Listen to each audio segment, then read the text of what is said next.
Making your way through work Monday takes everything you got. Then Monday night rolls around and you realize there's a shot. You're only 10 points away. All those times when your team had no fight, they're just so gosh darn frail. Then your star quarterback let another deep ball sail, and your third round pick bet on his team. Then go check out our streets where everybody knows your pain, and they listen to complaints. You wanna be where you can see our bodies bring you no shame.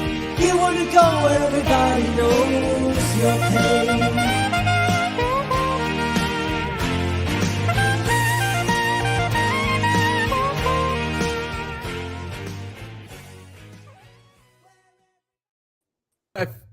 I knew it was Frozen Ding. Welcome into another episode of Dad Bod Fantasy Squad. There is nothing worse than being ready to welcome you guys and it freezing the in-between transition of us and our intro. I am here with Robbie. Bobby, what's up, dude? What's up, brother? Not much, man. Got my 15-minute nap in. I'm feeling ready to go. Got my coffee. It's already halfway down. What an animal. I'll get more and more lit as the episode goes on. What's up, Rob Norton? Not much. How you doing? Doing good, man. I'm excited for tonight's episode. I've been probably texting you guys or messaging you guys on Discord, pretty much saying the Dynasty talk is turning in my favorite of the week. It's turning. I like into it. My week. Yeah, it's fun. It helps talk us. It helps talk us through some things. At least me personally. Me too. For sure. That's how I feel too. It's definitely, helping me out on making some decisions. Yeah, like it's look, you can look at all the keep trade cut calculator you want, values, whatever you want to do. You can look at all of that, but sometimes it is good to talk through it and talk through your situation. But yeah, we'll get more into that. I mean, we don't have to talk too much about it now. It's going to be the second half of the show, but we did decide that we're going to kind of get through that, and that's going to be the main part of our show moving forward. I think maybe the majority of where our time is spent. We the three of us decided that I think this is worth it to talk about Monday's night game, go through the waiver wire a little bit quicker, and get to the Dynasty talk. Let's do it. Definitely. I'm in. All right. Then let's get to it. Monday Night Football. The Bears at Patriots at Foxborough came in there and said, Clap City. That he did. Those are my dudes. Finally, Justin Fields puts on for us. Talking him up all year. Goddamn. Talking him up all year. He finally put up. The last 3 weeks is everything that you and whoever else came onto the episodes has said. Yeah, that's what was anticipated from the very beginning. Yeah. I don't know, I guess, like, maybe it was the offensive corner. They're letting him throw the ball more, which is letting him sit in the pocket more, that's where he can make those dynamic plays. We saw it some last night where he's sitting in the pocket, no one's open, and he scrambles for 40 yards. Like, that's where he's at his best. I think they designed I think it was more than double. He had more than double designed run plays last night. Yeah, he just looked good. He looked comfortable. Let him throw the ball a little bit. Yeah, exactly. Like, I think at the beginning, it didn't look right. It didn't look like he fully, maybe it was the new playbook. He didn't fully grasp it. No, don't blame it on him. I don't. Yeah. From what I've watched. But I think they dumbed it down. They're letting him see the field a little bit more boot play action kind of stuff where he is good at. And that's where now he's starting to find that rhythm. Yeah. Yeah. It's about time. Like the last two games we've seen it, 12 plus carries, the last two, 82 plus yards rushing the last two. I mean, like you said, they're definitely getting him out, rolling him out more, giving him more run pass option type of situations. So like that's like you said, that's where he thrives. Like, you don't want him just only dropping back sitting there. You want to get him on the move. It's not his game. Yeah, let him do what he play to his strengths. I don't understand it. Like, but it's nice that it's finally happening. It as a bystander, as a fan, it seems so simple, and I'm sure it's more difficult, but it seems so simple when you see. I never could say his name right. Eberflus. I think that is actually close. That is. Eberflus finally do what he's supposed to do with Justin Fields, because we saw Matt Nagy. It felt like the playbook Matt Nagy had was for Andy Dalton, and it wasn't changed whatsoever for Justin Fields. And it was frustrating. And then you've seen it again the start of this year, and you're like, what the hell did we do all off season? What were we doing? And then to see a guy like DeBall do it with Daniel Jones. I've mentioned it on the show before. They have simplified that playbook so much for him, where he's rolling out, where he has designed runs, where he is getting guys coming across the middle where there's one read, and that's it. Like, and if not, take off. Make it easy. And if not, take it off. Like, make it easy. Make it for your guys. Richard Sherman says it all the time. This is not your scheme. It's your players. Like, you make it work for you guys. Yeah, that's what a good coach does. Like, they adjust on the fly, and they find the best plays for their skill set that they have on the field. That's when you can actually, you got to put your plays in the best position to be successful, and it seems like they are finally doing that with Fields, and I love every second of it. It is a overwhelmingly good feeling to see coaches do that. But on the same turn, when you watch the Hackett and Russell thing that's going on right now, it's the worst feeling. So it's so funny. Like, it is such a good feeling. You see these good Geno Smith, Pete Carrolls kind of come alive. But on the other side, it hurts so bad, and it hurts so deeply. Yeah. So the Bears came in, thwomped them 33-14. Obviously, they covered the spread that Pats was -8. They covered that. Am I saying that right? Covered it? Yeah.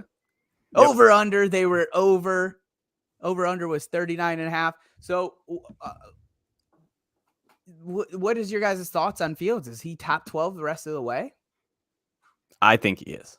Last 3 games, he's been top 12, 12-9, and last night was 5. So he's getting better and better and better. Do I think he's going to continue top 5 quarterback play? No.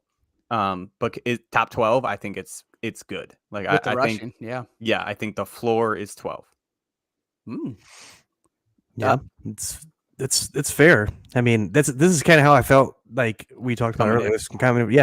Felt coming in, like, as long as he runs enough, as long as they design plays enough for him to run, or at least for him to drop back enough, give him the option whether he can, take off or sling it a little bit.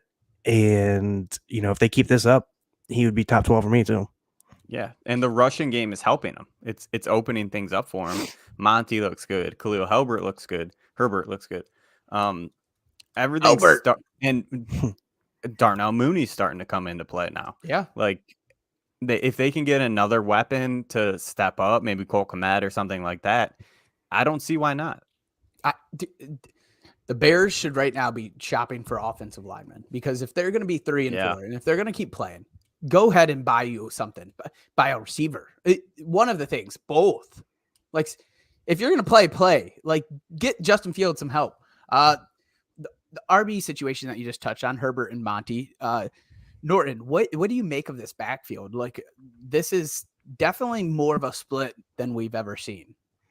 Yeah, it was interesting to see such a split. Like, usually it's always been when Monty's healthy, Monty's been the guy. Like, and nobody really wants him that much in fantasy. Just the simple fact that he's not explosive. Like, he volumes his way there, and he kind of does it ugly. Like, so, he needs that volume if he's going to be, where, he's a must start, like RB2 level guy. If he's splitting like this, it makes it ugly. I mean, Herbert has usually been the more explosive, more, efficient guy, it seems like, over the last year and a half.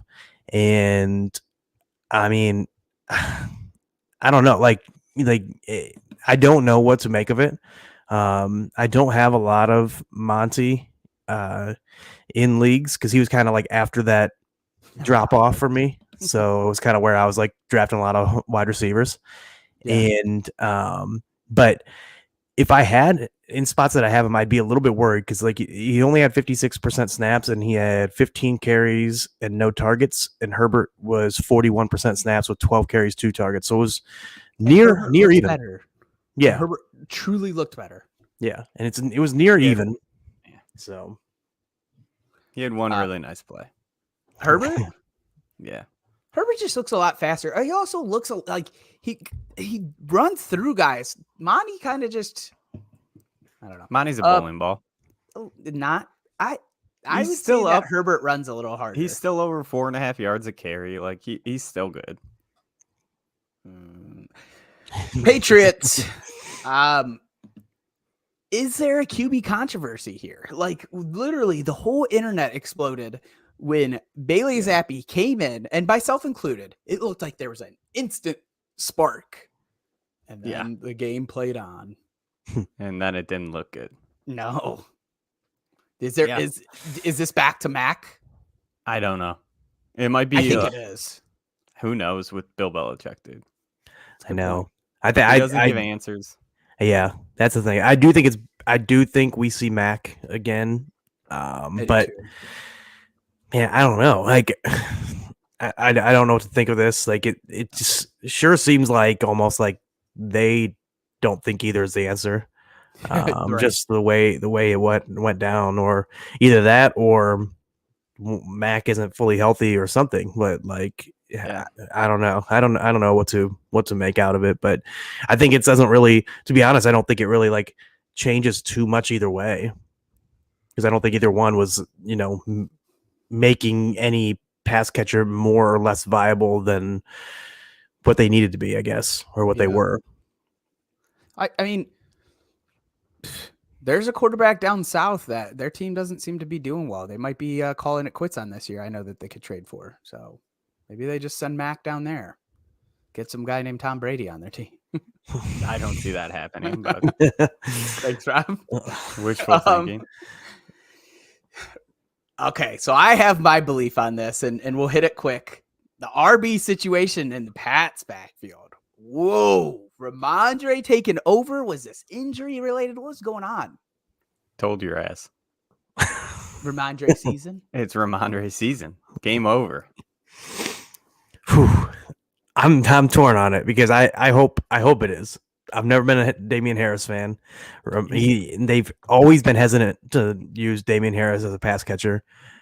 Belichick even Belichick pass, and that was the last time we saw him. Yeah, and the funny part is Belichick even like when Damian Harris went down, what was it, a couple weeks ago or whatever it was. No, Belichick go yes. They deleted all footage from what I've heard. So there's but no, I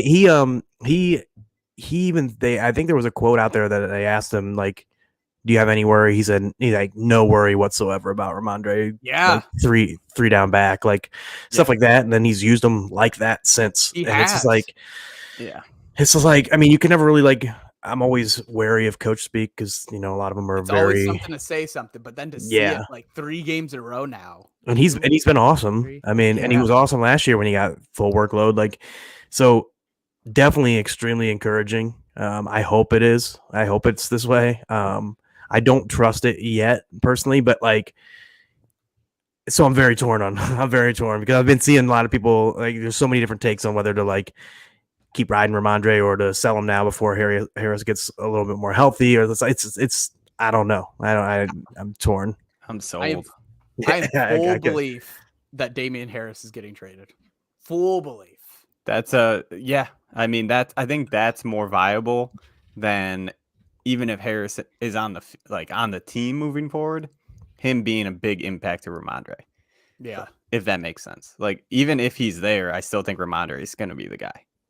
I think Harris, if my dreams don't come true and Damian Harris isn't traded, I think it gets closer than what we saw last. I think it's going to be like a 2-1 kind of deal. Like I could see that 65-35. Like 18 touches or 18 carries for Ramondre, like 8 for something like that. Which is fine because Ramondre's proven like he can do it with little work. Like he's good. And I think you bring up a great point with those totals, and I didn't mean to cut you off, but like This team doesn't know who their QB is. Do they just turn to the run? Maybe we've I'm seen them crazy do for it. thinking Damian gets traded. No, That's I don't think you're crazy for that. I could see Thank it. you. If he gets a Thanks. third or fourth or whatever, they're going to get for him. Right. There's a lot of running back needy teams right now. That's for sure. And if you can work in he's still young. You can work in a sign and trade kind of thing. Yeah, he's good too. hard. Yeah, he's not. I was So- gonna say, he's not bad. Look, It does if seem he's like on your Bill never really wanted to make him the full-time back, though.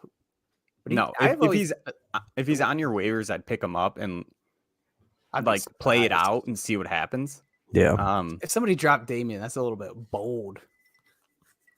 Yeah. But I'd be shocked. Ramondre's season is in full effect. That's all I'm saying. Speaking of, so is ETN season, but you mentioned Yeah. waiver wires. If ETN is out there, go pick him up as well. Suck it. I bet you he's not in 100% of leagues. I'm sure he was dropped in some, but probably been picked up by now. Hopefully. But let's get to some of these waiver wire grabs. So, I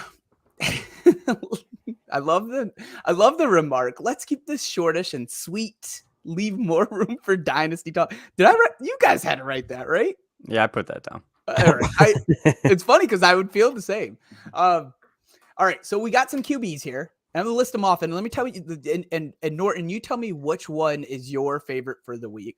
So we have Daniel Jones, only owned in 41% of the leagues. Justin Fields, 35%. Jameis Winston in 21.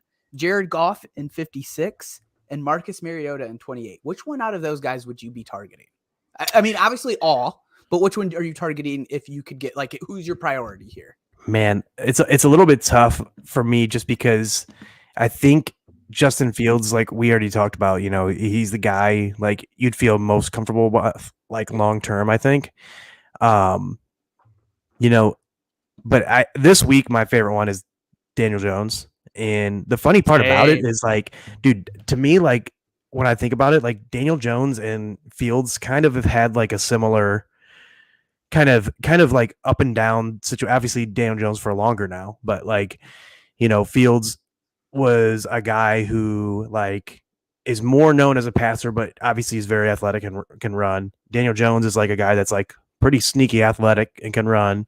But most people don't think of him as a running quarterback. Like, obviously Fields to me, it's kind of like you just said, kind of the same. Yeah. Yeah. And like they both don't have like great weapons. They both run more than you'd expect them to run.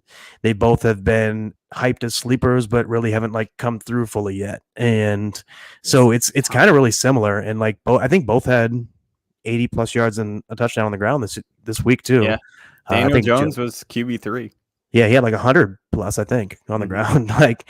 Like, dude, he's like, I think he's like top 4 or 3 in like yards, rushing yards among QBs. Yeah. So, I mean, that's the thing is like, he's always been a guy I've liked more than most people because most people just talk about how trash he is. And like, he's just so much better in fantasy than he is in real life. So, he would be the one. I know. And that's the thing. I think he's QB9 on the year. Actually, some of his fantasy productions have been less than what he's done in person. I would argue. Yeah. He's played a solid game, and the points just didn't follow in some of the weeks. But this week definitely did. Yeah, he looks good. Yeah. So Seattle this week. I mean, it's always something to target. So I like him a lot this week. Yeah, I have a huge for him. I'm picking Fields up if I can. Mm-hmm. So he has his buys week 14. Okay. This week he's got Dallas, which is tough, right? But they had a big injury, I believe, to the secondary. And mobility with him. I don't Dallas lose. I want to say a cornerback. I could be wrong. I'd have to look it up. I just remember reading something that they lost a big piece of the defense. So they got Dallas, and then after that, it's Miami, Detroit, Atlanta, Jets, Green Bay. Like, that's pretty good going. Well, Jets, Green Bay, it starts getting murky. But Green Bay has not done anything. Green Bay's not bad. Jets been okay. I mean, I think that's you can confidently play him in those games, though. I think Jets, you would. Mm-hmm. I'd be scared. They've been good, but okay. Yeah, no, I like the next 3. I only given you pushback on the last 2. The next 3 are juicy though. What was it? Miami, Detroit and who? Atlanta. Mm. Yeah.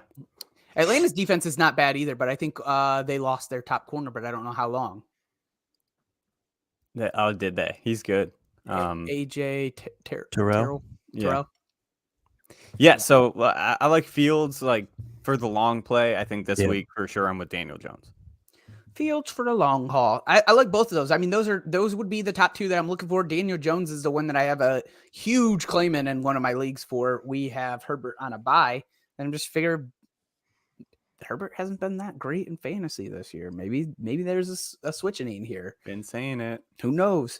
RBs. I'm going to run through the list, and then Norton, you're going to tell me your priority of these guys. Obviously, again, we like them all, but Norton's going to prioritize them. Well, maybe I don't like all of them as much.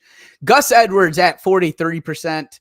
Deontay Foreman, 49%. Chuba Hubbard at 36%. Tyler Algier, 40%. Latavius Murray, 39%. Rashad White, 29%. Woo, woo, woo, woo, woo. Others to check for Michael Carter, 67%, which is kind of low. Eno Benjamin, 7%. It's surprising Eno is owned more than Michael Carter. Eno Benjamin at 70%. Somebody put a note here. I've seen Antonio Gibson in a few. So if he's out there, he might be a good stash before the trade deadline. Maybe he's looked better than Brian Robinson. Anyways, Norton, who is your favorite of that list? Who's your priority there? So I guess if you need one this week, my priority would be Deontay Foreman. I don't feel great about it, and he was kind of splitting with Chuba Hubbard. I think Hubbard went down with a ankle injury, but I'm not sure how severe that is or not. Foreman had a good game, and they play Atlanta this week, so I like him for this week. If you don't need a running back, though, like if you don't need one to start this week, I prefer stashing Rashad White. We had talked about it. Whenever I'm stashing, I'm just looking at the highest upside, and White has, if Lenny goes down for me, White would probably be top 12 for me rest of the season. So just that environment is so good. So if you're stashing one, you don't need one to start this week, I would go White. If you're needing one to start this week, I would go with Deontay Foreman. Awesome. Rob? Yeah. I love Deontay Foreman going forward. I don't think he's going to produce what he did this week. Normally, he had over 100 yards. If he can find the end zone with 80, I like that. I think that's kind of more of his what we should expect. Gus Edwards is very interesting. I just it's so hard to trust anyone in that backfield. It's they so like in Gus. and out, and they're all about the Gus Bus. Oh yeah, they like him. They love him. Yeah. He got 16 carries and 36% snaps. He's on the injury report again. It could just be precautionary, but probably you just don't know. That's the part that you mentioned, Mario, that worries me a little bit. Is only 36% snaps. I mean, it is his first game back. Yeah, his first game back. But the 16 carries was really encouraging. And let's be real. Let's be real about it is a better offense. Let's be real about what went down. I talked about this with Alex yesterday. He had a great game. Don't get me wrong. 16 carries. It was how many yards you got it off the top of your head, Mario? 51, 56. 2 touchdowns. Yep. Dude, it was against the Browns defense. They've been getting roasted. All season. I struggle to say that this was the same Browns defense, but I understand what you're saying. Yeah, I am not saying it was a full 180 either. It was better. Yeah, but I think that for whatever it's worth, I don't think the Ravens' offense has been that good the past few weeks. So it could be a little bit of both. The offense wasn't good, the defense looked better because the offense wasn't that good. And yeah, Gus had a good game, but it's only because he had 2 touchdowns. You can't count on that every week. No. I think the snap share goes up. Look, we've seen this one time already this season. Do you think he gets over 16 carries consistently? Not really. Okay. No, I think the snap share goes up, which opens up maybe some receptions and targets. I think 16 is probably right around what he'll be getting weekly. It's typically what they would give their RB. Depends on how run heavy though they go, because like you've been saying, they've been having some injuries. Mark Andrews is hurt. Bateman's Rashad hurt. Bateman's dealing with his foot. Like they could go much more run heavy. We just saw a couple weeks ago, Wandale got 30%, 25 to 36% of his snaps. Immediately jumped up the following week. It was his first week from injury. Yeah. No two injuries, no two teams are the same, but I would just say don't take that too much with a grain of salt. I am fearful of Deontay Foreman. You guys know why. Torn Achilles, staying away. I feel like it's fool's gold. Wide receiver. Wandale Robinson. Please, neither of you pick this. We have stressed the Wandale Robinson hype. We all love him a ton. Paris Campbell 4%. Zay Jones 18%. Marquise Goodwin, 0%. Others to check for: George Pickens, 57, and Darnell Mooney, 55. Norton, who is your wide receiver priority here? I wish you wouldn't have said not to pick Wandale. Yeah, we've killed the Wandale hype, I think. I know. Of the others, but you could say that's your first, and then it would be my first of the group. And then of the others, Gosh, I would have said Paris, but I don't know how to feel with Matt Ryan. Yeah. So like Goodwin seems tricky too. Yeah, Goodwin's tricky. Like I really don't. I'm not, to be honest. I'm not putting in. If I'm just being honest, I'm not putting in waivers or very much fab.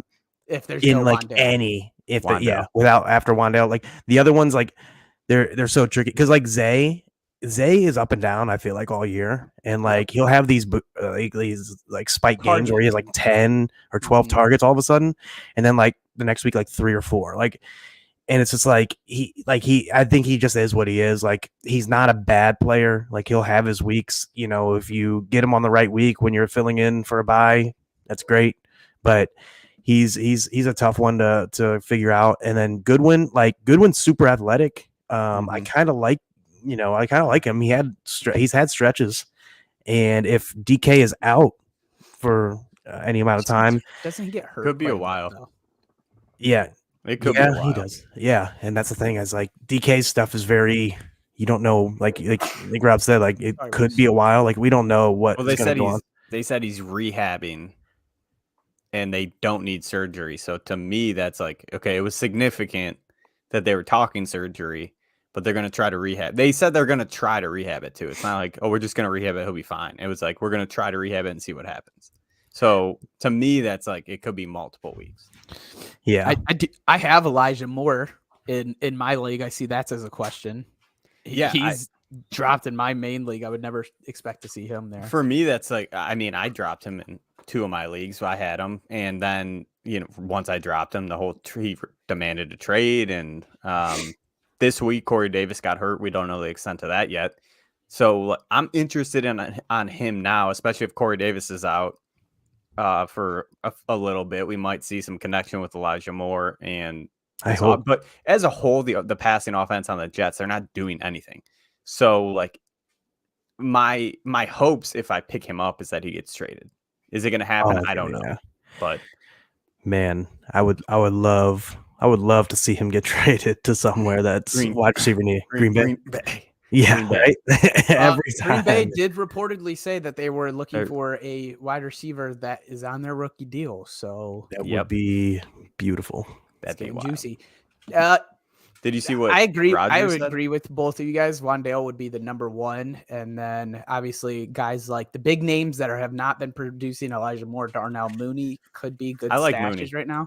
I like Mooney. I think the previous 2 weeks he's had decent games, flex worthy, like 13 points ish a game. Mm-hmm. This week he took a little step back, but it's against a Patriots secondary that has been shutting everybody out. Except their slot was supposed to give more, and they didn't.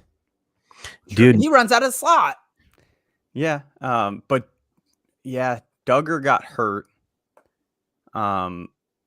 Which that might have played a kind of a factor into this game, but I still think the Patriots defense was pretty decent in the secondary, especially. So shutting him down, I get it. Like that's going to happen against a good team just because of how little they throw the ball. But I'm definitely starting to come around on Mooney again. I think he's going to have a decent second half of the season. Again, we just listed off some of those teams he's playing, not good secondaries. Yeah, so I'm kind of in. I was gonna say one extremely encouraging point on Mooney. So obviously they haven't been throwing a lot, but like His looking target at target share. So I was just looking at a list of guys that have at least 30% target share and air yardage share. It goes Devontae Adams, CeeDee Lamb, Cooper Kupp, AJ Brown, Mark Andrews, Tyreek Hill, and then there's Drake London and Darnell Mooney. Those are the only guys. So, and over the past month, the only ones: Adams, Jefferson, Hill, Mooney, DJ Moore, CeeDee Lamb. he's ticking up. Like It doesn't paint the same picture that you want it to though, because like Drake London's on there, but what's that mean? But he gets 6 targets out of. I was gonna say, and the same thing. Like that's the thing is like Moody's the same, London right? and Mooney. Yeah, they're in the same situation where I their don't team think is so. I don't they're think that- running. I get Fields what doesn't you're throw saying. that much. I fully get what you're saying, but I think if anything, we're seeing Atlanta trending down their passing, like passing less, and I think the Bears are they're trending upwards. They're starting to pass the ball a little bit more. If anything, No? I would say neutral. Let's go to the tight end. Go to 'em. We have, I know who my favorite is on this list. Greg Dulcich, 11%. Irv Smith Jr., 41%. Evan Ingram, all these 41%. 41%. Mike Gesicki. Can I hop in, Mario? Real quick. 41%. Yeah. So we were talking about it, right? The first 3 weeks, it was a terrible start. 17 attempts, 11, 17. Then 22, 21, 27, 21. So, like, it is trending up a little bit. Like, if he can get to 25 pass attempts a game and he's getting 30% Did we just go of back that. to this? Yeah, I did. Because I think you were wrong. Maybe a little, but 21 is not a ton. Yeah, but 30% of that, like, he's going to get 8 targets ish, Okay. you know? Great. Mike Gesicki, 41%. Harrison Bryant, 0%. That's really how I wanted to respond to you. You did. bud. Norton, who is your favorite tight end on this list? It's got to be Greg Dulcich for me. Yeah. It's crazy. I was so out on Greg Dulcich heading into the year. It wasn't even because I was big on Albert O. It was just the fact that Albert O was there. Rookie tight ends are tough.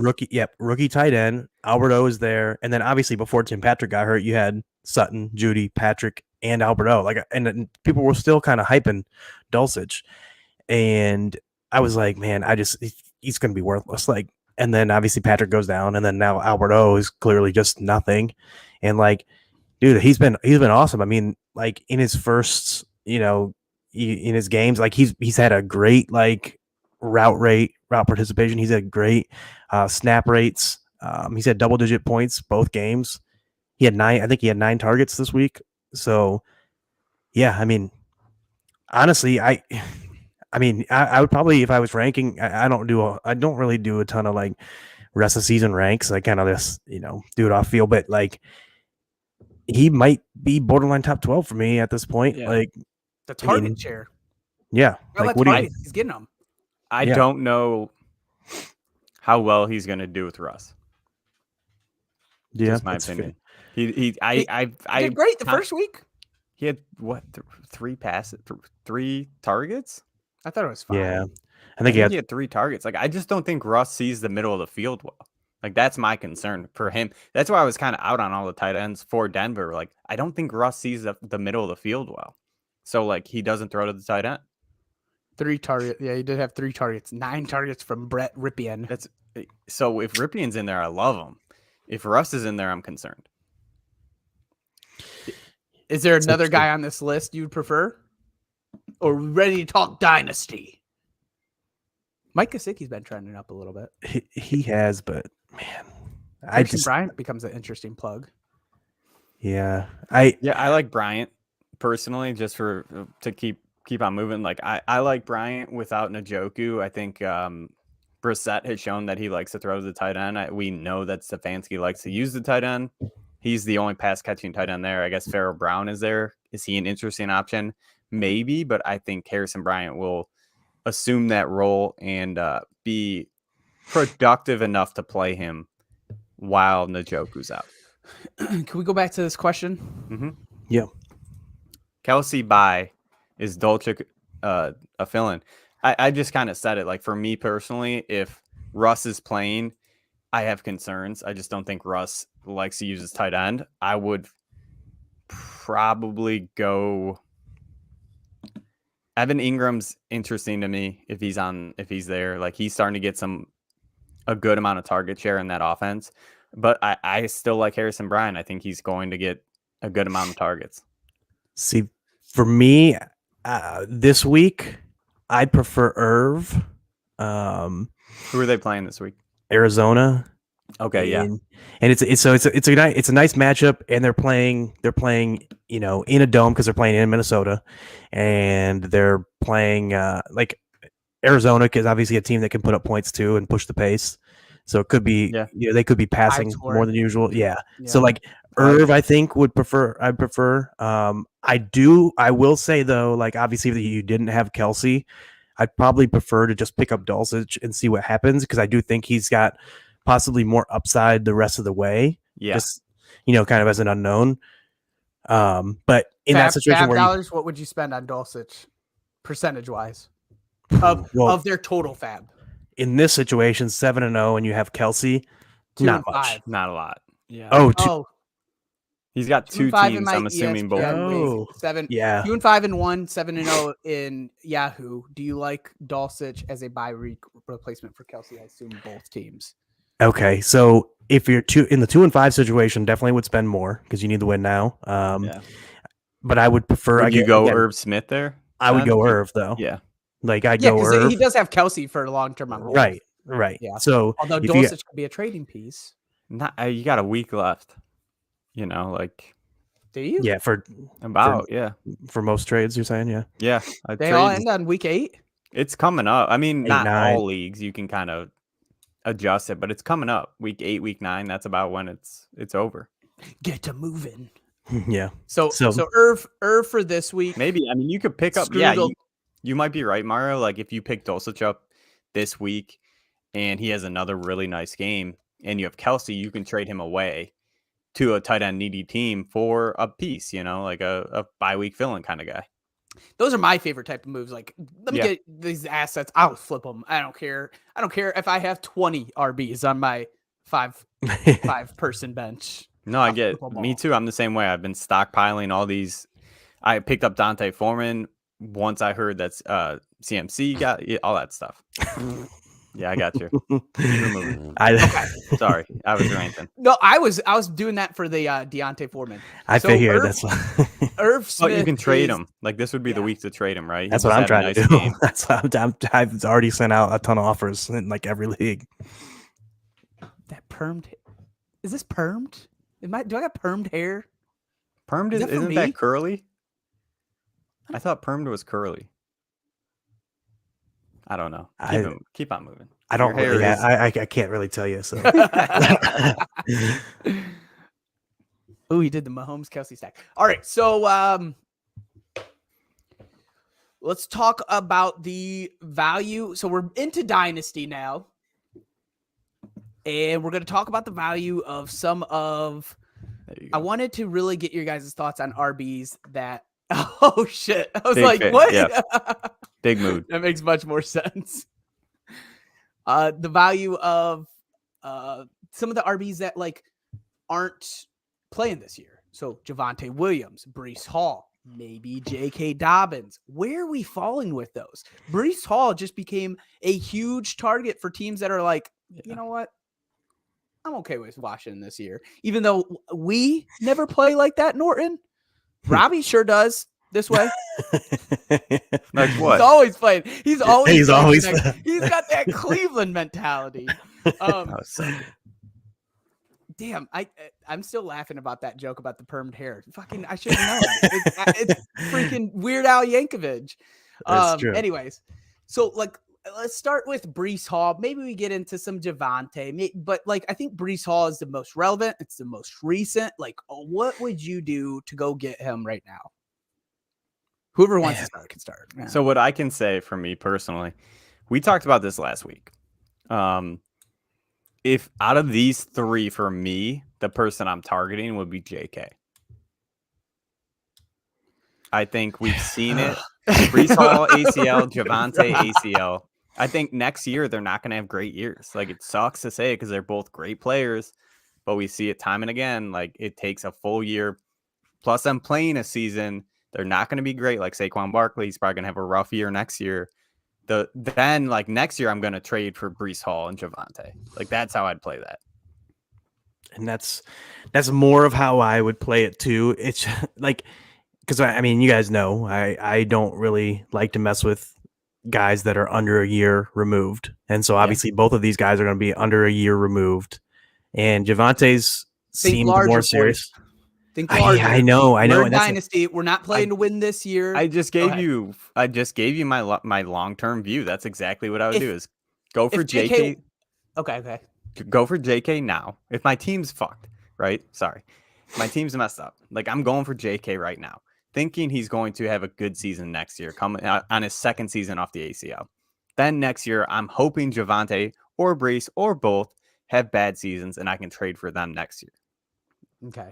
It's kind of, I mean, it's kind of more where I am with it too. Like, God, I'm always, because I'm so torn because I like in you'd think I love if you're rebuilding, yeah, I know, man. I love Breece so much too. Like he's my favorite player of the three personally. Mm-hmm. But like, me too. Yeah, like it's so up in the air though because like. We saw Saquon be elite, like as a rookie. And then, we see him when he tore his ACL. And then the first year back, he struggled. And then got, overcompensated maybe and got another injury and things like that. So, like, I could see the same kind of thing happen for Breece next year. And it's like Rob said, like, maybe you want to leave him and try to trade for him next year when he disappoints. I mean, because I think the thing is like, it's not that I want him to disappoint because I do really love him, but like, I think it's more likely than not he disappoints because what's going to happen is we already know what's going to happen. Like he's going to have surgery, he's going to go well. The dude's like a workout warrior. He's a monster. He's super athletic. You're going to see him next year in training camp videos. He's going to be getting so hyped. Like he's going to be getting so hyped heading in next August. I guarantee it. You're going to see the shirt off pics. You're going to see the whole thing. It's going to be going like people are going to be hyping him up. He's going to rise so much during draft season. And then he's probably going to come out disappoint, whether it's like less snap share than we're hoping for. It's the same thing. Like even Dobbins last year, like heading into this year, it was all hype coming in. People were a little bit worried about some of the reports, but then he would come out and say, no. And everyone's like, no, look at him. Look at the burst. Look at him. He's got it. He's back this year. Like then he's going to disappoint. And then that's when you're going to be able to pounce. Yeah. It might be a short window, but exactly. That's why I'm in on Dobbins right now. Let me put a pause on this. If you guys want to give a quick brief, because we did talk about this, but if you just want to give him a quick answer on the Hubbard versus Foreman, one of you. I think so. I'm not in love with either. I prefer Foreman just because I thought he got more of the snaps, more of the Hubbard was kind of getting more of the pass work. Yeah. And then he went down with an ankle injury. I don't know how severe. I don't know if it's going to affect his snaps or anything. So I would prefer Foreman out of the two. I don't love either, but I think the matchup is fine enough, and they're he's probably going to get more work, I would say. We just kind of talked about Foreman being like a good trade piece right now. Yeah. If you wanted to ship him off, yes. Yeah. I was going to say in one of my dynasty leagues, actually, I went around basically offering Foreman plus a second of mine for a first, just to a bunch of teams that were running back needy, just to see like if they were basically drop from a first to a second to take on Foreman. Then no takers so far, I'll tell you that. So, but like that's the kind of things I would be going around like trying to do. Like look at your league, look at teams that need running backs that are like kind of in the hunt. Maybe they have a guy that might come back in a little bit. Maybe they have like a CPAC. The Breece team. That's dynasty. That's dynasty based though. Like redraft is kind of probably what we're talking about. Even then, I'd still try to trade Foreman for a good flexible piece. You know, something like that. Maybe Michael. You probably can't swindle Michael Carter. I don't know. You might with the J-Rob news. Yeah. All right. So back to your Breece conversation. I think I heard what you said about JK. I heard what you guys said about both of these. I think you guys are kind of underestimate. I'm with Rob. I'm going to check that comment here in a second. I'm with with both of what you're saying is like they're both coming off of ACL. I do think there's a difference between Javonte tearing not every single ligament, but like PCL, ACL, MCL compared to Brees, which was I think ACL and partially torn meniscus. Am I understanding that right? MCL, There's a difference. Like even that alone is a difference. Right. Javante's was worse. So I think he's gonna have a slow start. We all are saying it now. We could draft him in our redraft leagues. We could watch this slow start and still be like, oh, man, what am I supposed to do with Brees? But that second half, he can make it by that second half and look really good. He could be a great team if you have some depth on there to go after him. It's hard to say, here's a 2023 first. That's what I'm saying. What are you giving those up RBs are loaded. And here's the thing too, is a point that I was thinking about too, as we were talking about it, like the ideal situation, I think, is to do what Rob and I were talking about, where you fade him heading into next year and hope that he disappoints just for the fact of maybe you can buy low. The only problem with that is going to be that the people who do buy him or the people that do have him I don't think they're going to sell low if he disappoints, especially knowing that they're still young, those two guys. So like it's still going to be tough. But do you think his trade value is lower now, or if he gets off to a slow start next year? I think it's lower now, just because it's a longer. Yep. So I do think that in a sense that if you are out of it, it's probably worth at least exploring. Like I think so too. Like even though I don't think it's ideal, but first. That's what I'm saying. What are you giving up for him? RB that could replace and a 2024 first. That would be my offer. Like a Monty maybe even and a 24 first. Monty would be a good one, but like any sort of art. Like if I could package something like Gus Edwards, say this team is competing, which you could literally like some of these guys that are going to be there just to help them keep competing. Gus Edwards plus a 2024 first, 2024 second. I would do that. I don't know if that's enough. Truthfully, I don't know if I would accept that as a Brees Hall owner.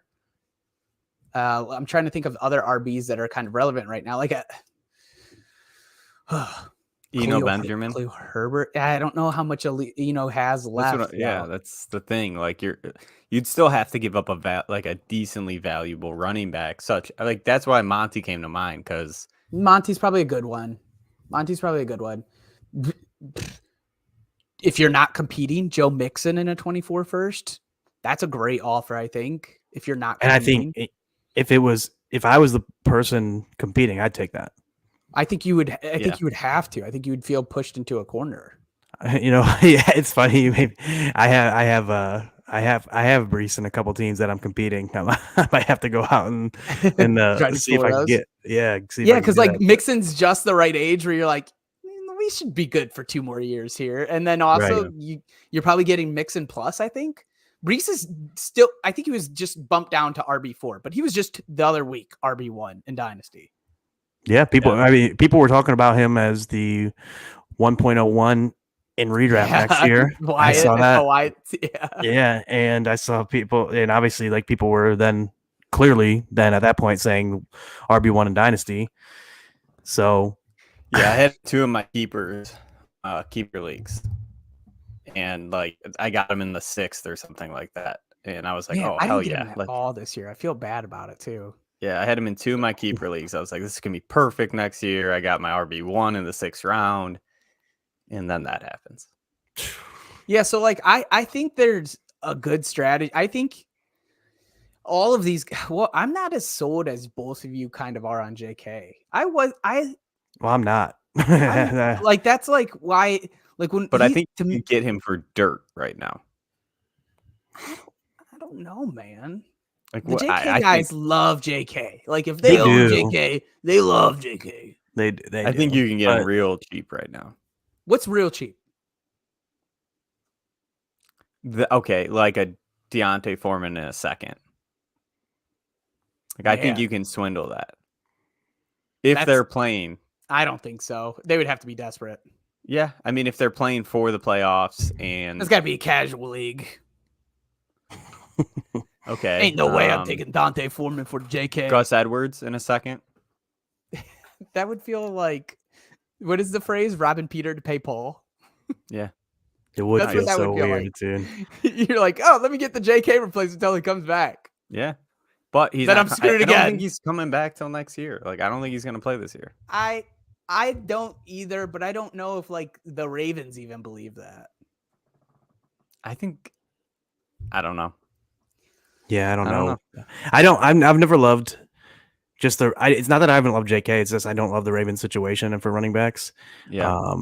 Just because That's they fair. don't throw to running backs a lot and No. Lamar steals so much. So it's like, I don't know. Yeah, And they split too. Is Lamar going to be there next year? He probably will. I mean, they're going to at least franchise tag him. Yeah, I was gonna say I would expect him to be there more likely than not. But Still up in the air. it is up in the air. So yeah, it's I don't know. It's interesting. I mean, that's the thing is like I'm not as high on JK as most people. So I think I do agree like that the JK people that have him probably more than likely They love him. Yeah, because I mean, people hype them so much. So like, yeah, and we're all in Ohio League, so I think it is a little bit different here. I really do believe that. I mean, maybe not. Maybe you're in some out of state ones, Norton, but I do think there's some weird valuations when you're in your state. Like, the Njoku hype is unreal in all my leagues. I mean, it is Good though. I mean, is it unwarranted? I mean, He's looked look very where we're good. at again. That's a Here it good is one. again. Njoku's a good one for me if we're not really talking too many tight ends, but like, yeah, he's somebody I'm actively trying to get in some leagues. In Dynasty. Mm-hmm. I got offered Njoku and a 24 third, so nothing for Tunyon and a 23 second. It's tough. I want to take the trade, but I don't know if it's worth it. Is it super flex or no? Yes. See, I feel like for me in non-super flex leagues, most seconds I don't give a damn about anything after firsts. Like I just don't. Like I'll trade every single pick I have aside from my first picks like easily. Now, is this a 14 team or a 12 team? 12. You know what? That's the 14 teamer. It is a trap. It's a trap. That's the 14 teamer? Yeah. So, see, I think I don't know if Thomas here saying smells like a trap is in reference to this, but I do think Njoku is kind of a trap. I truly believe that. I don't remember Deshaun really carrying for the tight end that much. Stefanski's offense is different. I think he's going to utilize his weapons. I think DPJ is going to be very valuable, and I think Mark Cooper is going to be great, and I think Njoku will have value.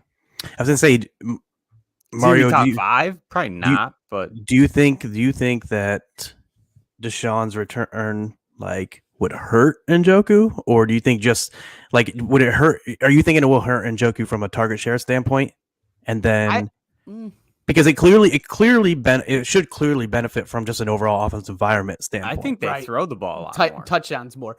I think. I mean, he's tight end 3 right now.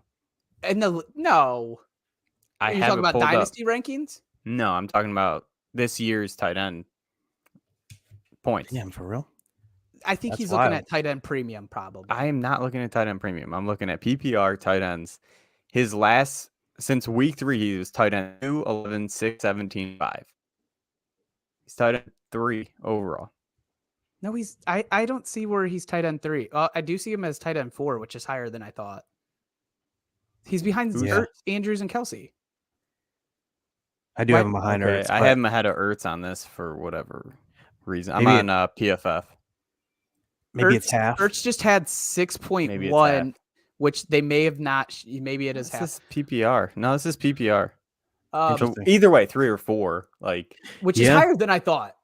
Yeah, no, he's been killing it the last and honestly, month of the season. He's fairly young still. He's 26. 26. I mean, he's probably the youngest tight end. Him and Hawk. Dude, to me, he's proven a ton more than Hawk already. Knowing my stance on picks, Stop it. personally, I would probably do it just because, like I said, I don't really think there's a huge difference between this. You said it was a second and a third, but it was different years. Yeah. Yeah, the 23 is a little heavier. I said, give me a 23-30. He's like, I don't have one. Otherwise, I would. It's like, all right. Well, can you give him a 24 second then? If he Probably not. would have. I'll So try that. could you give him a 24 second and like say like a 24 second, 24 fourth? We don't have. If this is my league, we don't have force. Oh, is it just we just do three. three? Yeah, Give him a 14. 20. It's hard You to could give do him four. you give him a 24 second and third for a third if you really don't want to give up that 23 second. Because the third, in my opinion, Third's dead, especially when you're in It's nothing. 14. It's not. dude, it's nothing. So like You're if you hitting could give 2 him- out of 14 of those picks. It's got you to be could- 2. Yeah, if you could upsell that, I mean, and that way you just don't have to worry about giving up that second for this year. Yeah. That's mean, fair. You could try that, but I mean, personally, I think I would do it even without. Yeah, he's only 26. Obviously, he had first round draft capital. I'm trying to look at his like route rates and snap share and things like that right now. But yeah, he's 11th in routes run total, 73% snap or route participation, 85% snap share, almost 20% target share, 27% red zone target share. Do you guys want to hear a Mudcat Cody trade that he made this morning? Whew. Mudcat Cody made a trade with Thomas in our 14 teamer. Cody gave up Josh Jacobs and Justin Jefferson for Darnell Mooney, Rashad Bateman, Javonte Williams, a 23 first, likely early, a 24 first, mine, so likely late, a 23 first, the guy that was trading him, who I would say mid right now, 25 first, a 24 first, so 5 first round picks, 2 and 23, 2 and 24, 1 and 25, and a 2024 second. Probably early in the 24 second. And you said he got Mooney, Bateman, Javonte Williams for Jacobs and Jefferson. It was a massive haul. Big I don't trade. even know. Yeah, I don't even know how to evaluate it. Yeah, I know it's too tough. It's so much going on, but it's so hard to me. It's just so hard to deal Jefferson. Like if you're, I can't like, do that. that's a lot to get. For but 5 like, first, Javonte Williams, Bateman, and Mooney, 2 young wide receivers. dude, like the thing is, I'm like thinking to myself, I'm like, Jacobs is a top 5 running back. Top 10. He is. He's top And, 5 like, right now, I think. Yeah. do any of those picks even turn into to Jefferson? I mean, the probability of any of them turning into Jefferson is slim. Slim to none. Slim to none. So it's like, and then Jefferson obviously super young. It's just so hard. Like, it's tough. I mean, I don't blame him for doing it, but like, I don't even know. It would probably take more proven talent, like proven young talent plus picks for me to give up Jefferson. Like, I would want an elite young talent. I would think 2 23rds are going to pay off in themselves alone. The 223rd Like first. one's going to be top 3. So you're getting Bijan Robinson, Bryce, or Stroud. Oh yeah, it's super flat. I think Robinson pays out. Or you get the number 1 wide receiver of this class, which is up for debate, right? Like What is it? Jackson Smith. Yeah, or what is it, Kayshawn, or what is it? Out. I mean, if boot. Harrison Booty, comes out, Robbie. There's a couple good wide receivers in this class too. Like it's so much it would be a lot of misses if he doesn't land at least 2 of these out of the 5 first rounds and like 2 good ones. Like for example, like Jefferson, you talk about Jefferson and how good he is and how like how it's hard to replace that, but in the defense he'll finish, I'm sure, top 3, but I think he's had his bye. I think he's like wide receiver 5 right now. But the thing is that consistency of that happening every year is what you're really pretty much saying. Yeah, he's 5 right now. It's so tough, man. It might be just because I love Jefferson so much too. Like it's just really hard. I mean, think he got a good okay. haul, but I think he was okay with selling Jacobs. The Jefferson was hard. yeah. Yeah. I wonder how much less he would have gotten if he would have just hung on to Jefferson. It would have been massively less. Oh, I figure it would be, but like the guy that went for Jefferson loves him as well. It would have been. I think for Jefferson alone, it was something like 4 first rounds and Mooney, something around there. Okay. So I honestly think that guy kind of got a little bit more with his picks by saying, "Here's another first. Here's 2 more guys. Let me get Jacobs as well." Kind of packaged it in there, worked out well. Yeah. No. Yeah. I mean, yeah, it's tough, man. Obviously, getting Jacobs is nice too, because obviously what Jacobs has been doing, and if you're contending and if you're going for it, like Jacobs is awesome right now, so he's definitely one to go for. This was but he is one. Said they were they sold out by week 3. They said, because this is a startup league for us. They sold out. They said it's not it for us this year. Week 3, I bought Joe Burrow off of him. That was expensive. And then he loaded up first round picks. He loaded up young talent. Some of this young talent is ETN, Kenneth Walker third. So they fell into starting roles. So now he's like, well, let me get back in for this year. I mean, what? The time is now. Yeah, I mean that's I mean it makes sense too, because like liquid. When you exactly, when you have the picks, like the idea behind the picks is basically to hold them. I mean, use them obviously when you can, but like hold them. Pieces. Yeah, exactly. Same. Like hold them until you have that time to go, and then you're just like selling them off, and go for the talent. And obviously you got young guys too. Like, I mean, Jacobs obviously isn't like necessarily a big long-term piece, but Jefferson clearly is. Like, I expect Jefferson. KW3 might be right, and you got 2. Yeah, exactly. You got 2 young guys there. Now you got Jacobs as depth, and obviously can start all of them. I'm sure. Yeah. Jefferson for the long haul. So I mean, yeah, you got Daniel Jones from me, and like he's been turning up lately too. That's been triggering. I'm like, well, all right, boys, I accepted. He went for it. Did you even counter? For the? I did. I tried to counter a little bit, but it wasn't having it. It was Alex that he's trading with. All right, last question. I want it to be a collective conversation because I think they're all very, very similar in what's going on. So we're going to save everything else for next week. I'm going to highlight it now. We'll talk about it next week. But the last piece of conversation I wanted to have about Dynasty is where we stand with some of these young receivers, some of these young guns that came out, and I have specifics here. Some of these young guns that came out from the 2022 draft who came out firing, looking great. They were highly ranked. They looked, who did I drop for a bye week tight end? Alec Pierce or Cam Akers? Ugh. This got to be redraft, I'm assuming. I would assume. If it's redraft, it's Akers for me for sure. Cam Akers. The one dude's Alec Pierce is coming alive a little bit, but it's tougher now. Who's the Paris they got Campbell? a rookie on IR? Kyren Williams. He's supposed to come back very soon. Well, he's not going to. I don't think Cam Akers is playing for another down for the Rams. I think they said that. Yeah. It's done. Well, if they trade him, then it's different. See, I'm wondering about Alec Pierce a little bit.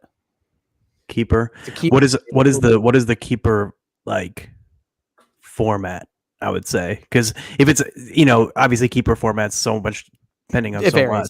Yeah. So like I'm in keeper leagues where you only keep 2 guys. Like, and I'm not keeping either of them. Right. That's what I'm saying. Yeah. So if you don't keep many guys, then especially because the QB troubles that Indy has. Right. It doesn't even matter in a keeper if it's only a keep a few. But if you're keeping more than half your team, then maybe it could matter a little bit. Even then, I still think I'd probably go Akers. Like, I think so too. I think Akers could come into value. Scooped. He's gonna get scooped. Akers. Yeah. Akers will absolutely get picked up. Yeah, but is he good? I don't think so. I think Alec Pierce is good, but I think Alec Pierce is in a bad situation. 4 players max, 2 rounds earlier. So Akers would probably be a second round. Yeah. Yeah, depending on where he was picked in your league last year, and it's only 4 players max, still got to drop Akers, I think. Yep. All right. So some young wide receivers that had a great start. Drake London, Garrett Wilson came out looking great. I also included in this conversation Treylon Burks. Where do we find these guys' value currently in Dynasty? I think it's really tough to gauge. I think Treylon Burks may be the toughest because we haven't seen anything. Garrett Wilson and Drake London, you're like, if only they get a quarterback, it's go time, right? It's ready. It's ready to rumble. Treylon Burks, we haven't seen much. So talk about the three guys, and obviously I know we're probably all going to rank Treylon Burks last, but like, what are you trying to make a trade for these guys? Where are we valuing them? I wouldn't rank Treylon Burks last on out of those three. Yeah, it's tough just because Garrett Wilson, I don't see them moving on from Zach Wilson next year, right? So it could be another season of like not a lot. I do. I think they move on, but I don't know just what route it is. They can't win a Super Bowl with Zach Wilson. Are they winning right now? Yep. Okay. They can't win a Super Bowl. Are they winning right now? If he gets them to the playoffs, they don't care. They're going to move on? Yes. Jimmy G gets San Francisco to the playoffs every year. They still try to move on. Yeah, Baker got us. Who are they going to move on to? Right. Who are they going to move on to? Like, they're going to have They're going to trade for a vet. They'll trade for a vet. A vet will become available to trade for one. Matt Ryan? No, bro. But that's what I'm saying. Like, who? Who's going to be available? Freaking go for Lamar Jackson. The team becomes monstrous. Okay, that's sure. But we've already, I don't see. Daniel Jones is a free agent after this year. Go to the Jets. Same thing, though. Let me think about vets here. Keep going with your conversation now. Treylon Burks is very interesting to me. I think he can be had at the cheapest price of them. Yeah, for sure. You can definitely get him for the cheapest price. And I think his ceiling might be the highest if they, again, maybe Malik Willis comes out and he actually looks pretty good.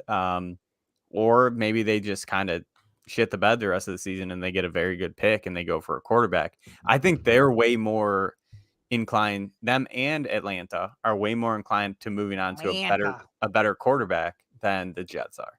So like I'm higher Lund and Burks because I don't like playing the long game. Like I don't want to look 2-3 seasons ahead. I'm looking next year and this year and next year.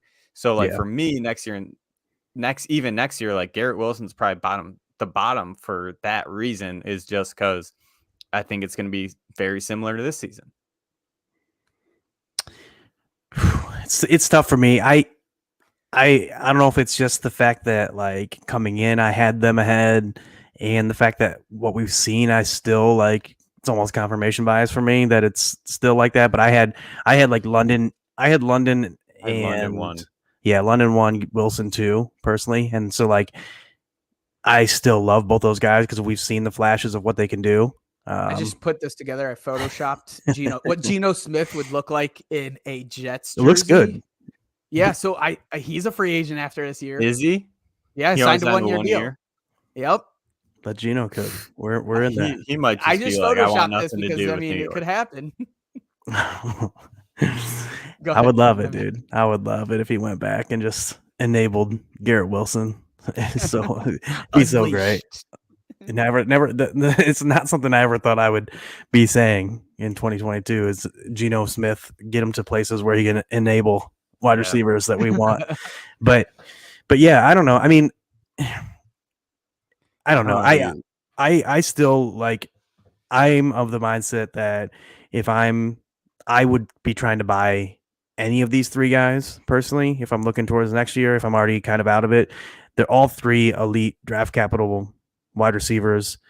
Obviously, London and Wilson have already shown big time flashes at this level so far. So Burks was nice when he was playing. Yeah, he had some like underlying metrics and usage that was like really encouraging.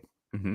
Then he got a little banged up, and so I'm fine buying like all three of these guys especially if you're looking towards next year. I do still prefer like London and Wilson personally. I mean, I understand the worry about the Zach Wilson worry. It's just like I think Garrett Wilson. I mean, he's shown so well, and it was even with Joe Flacco. Joe Flacco, I know, and Joe Flacco, I know he was throwing a lot of passes and stuff, but like He was just open. it's Joe Flacco. Like, I mean, like if you basically you get anyone other than Zach Wilson so far, he's like, it seems like he would have been awesome. And I do think that he can still be, Or I think, Mariota. yeah, probably. And I honestly think that like Zach Wilson, like, I think he can do better than what we've seen. Like, he has times where he'll flash that arm talent, like, but it's just few and far between right now. And like, it hasn't been good, obviously. I don't know. see it, man. I don't see the Zach Wilson. Well, I don't either, but yeah, it's tough. It really, I did come back. Wait, let me come back to this and then I'll talk about the other guys. I think two possible people that could end up as a New York Jet next year that would be kind of shocking. Bear with me. Jared Goff, Kirk Cousins. Goff heading down the path of being replaced by this 2023 draft. That's all I got to say. They're probably not going to want to move on from him before this rookie is ready. But if the offer's right, the offer's right. But again, like, are they going to move on to Jared Goff from Zach Wilson if Zach Wilson continues to win? I don't see it happening. Goff. I don't think Goff is that much of an upgrade. Here you go, Norton. Oh, get for real, Rob. Come on. This is I feel so dirty on being on this side. I'm talking about Zach like, Wilson is bottom 3 of the league. I truly believe that. And I think Goff is capable. Winning a Super Bowl? He's made it there with a good defense, with a good run game, with the good weapons. He's made it there. He gives you a better shot than Zach Wilson does. Yeah, but they're not playing for today, you know? Like a GM doesn't play for today. They're playing for the next 5-6 years. Do they think it depends if this GM can think that Zach Wilson will continue to take steps in the right direction? But I don't see them moving on from him. If he's winning, what steps has he made? He's winning. He's not winning. They were winning without him. They are still winning. There's no he's winning. Literally, he's been trash. Okay. I'm confused. I just don't see them making a trade for Jared Goff, is what I'm saying. They've literally said, you know what? Zach Wilson is back. We got to stop throwing 50 times. Instead, let's put the ball in our running backs. Dude, it's going to be interesting now. Let's see what happens. No Brees Hall. Yeah, now that they got end of the world as we know it. That's the Jets.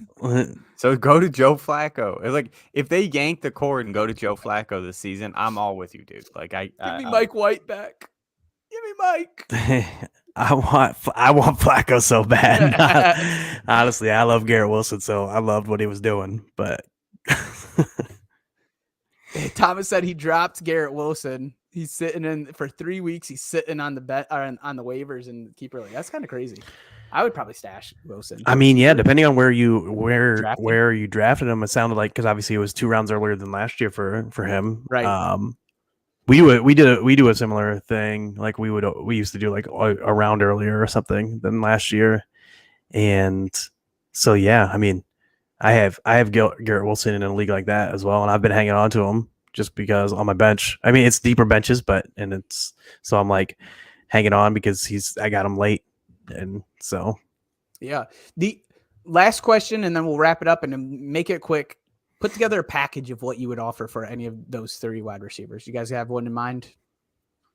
Oh, assuming rebuild.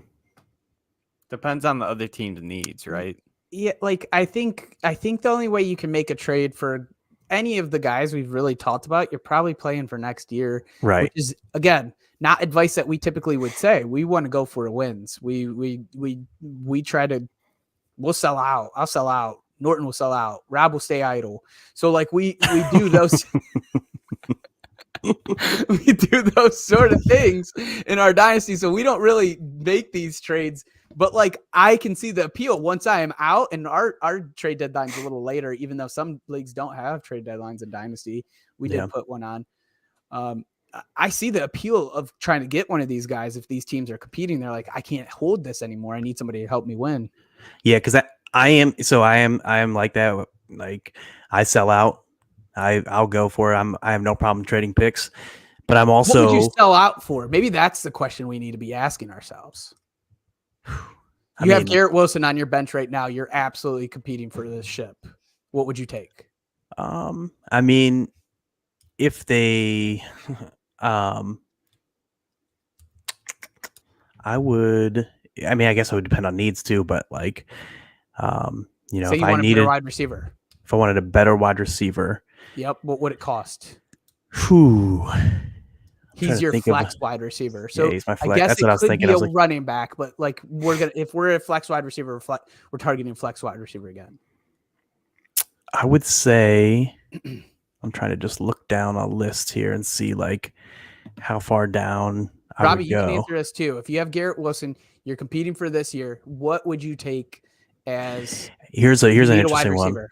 Here's an interesting And one. it could be a package. Go ahead. I'm ready. I'm listening. Would you take, if you're competing and you want to upgrade that spot, would you take Tyler Lockett? I wouldn't. Okay. I would need a Tyler Lockett plus. You need Tyler Lockett plus. Yeah. That's what I would shoot for sure. I don't know if I would take, because What about Terry McLaurin? that's another good one. I would still need Terry McLaurin plus a second or third. McLaurin's young. He's 27. Is he? Yeah, he did come in a little bit older than Cortland Sutton. No. This is count it as end. Devontae Smith. I would take that straight up. Take Devontae, yeah. Yeah. It's gonna be up and down. I get it. But he's still an elite young talent, yeah. rookie from last year, so it's like Deontay Johnson in a second. Nope. I wouldn't either. No. It's not even gonna help you compete this year. It's the same. I wouldn't either. It's true. It's tough for me. I just love Deontay so much. What It's about Brandon Ayuk? Interesting. Now you're tugging at my heartstrings there. I need Brandon Ayuk plus though. What about Mike Evans? Straight up. That's a good one. Competing for this year. Yeah, it seems like something that would make sense for both too. Like that's the one where it's like he's a little bit older vet, but he's still a much higher tier. Say somebody offered you Devontae Adams for Drake London and Treylon Burks. You taking that? You're competing. Yeah. Yeah. If I'm competing, I'd probably pull that quick. Same for any two of these receivers, Drake London and Garrett Wilson, Drake London and Treylon Burks. London and Wilson would be tough for me to give up both. Yeah, but if I'm competing though, dude, I'm the type that I'm pushing the pieces. I'm stacking the rosters like nobody's business because the want thing is Drake London, Garrett Wilson, and Wan'Dale Robinson. You doing it? Yeah, I'm doing it probably. I mean, I feel this so much though. Like for Devontae and these guys performing, like Wan'Dale's the best performing one of them right now. Dude, yeah, he has been right now. And dude, it's wild too, because I was gonna say too, like I'm also the type though, like what happens for me a lot of times, I don't know if it's the same for you, but like what will happen is like I go so heavy in that like, and especially like what I like to do is to kind of line up my guys with their career arcs if I can. Like it doesn't always work out perfectly, but like you kind of like line up their career arcs where all of them are falling off at a similar time and all of them are peaking at a similar time to where you can kind of, you know, hit that stride for like a couple years and really do it. And I mean, obviously the best way is to just keep reloading, but like if you don't, like I said, if I sell out, what's going to happen is eventually I'm going to hit that point where I'm going to have to move guys and rebuild. And I'm very aggressive when it comes to that too. Like if I hit like, I think in the Dynasty League or two, I'm going to start hitting that point where I have, it's looking rough for me right now where I'm like, I think I'm like 2-5 or something. Can we get updates when this starts happening? I think it would be really cool. Yeah. Okay. Definitely. But I'm probably going to be very, very, very aggressive on every single piece that I don't think is something that I could use next year. So like almost any running back that's not like an elite running back, I'll just be like shopping all of it for like any young. I'm going to be going after like any young wide receiver talent that I can get my hands on, any picks. Like that's what I'm going to be going like that. And then knowing that I can flip those next year if I'm starting to compete too.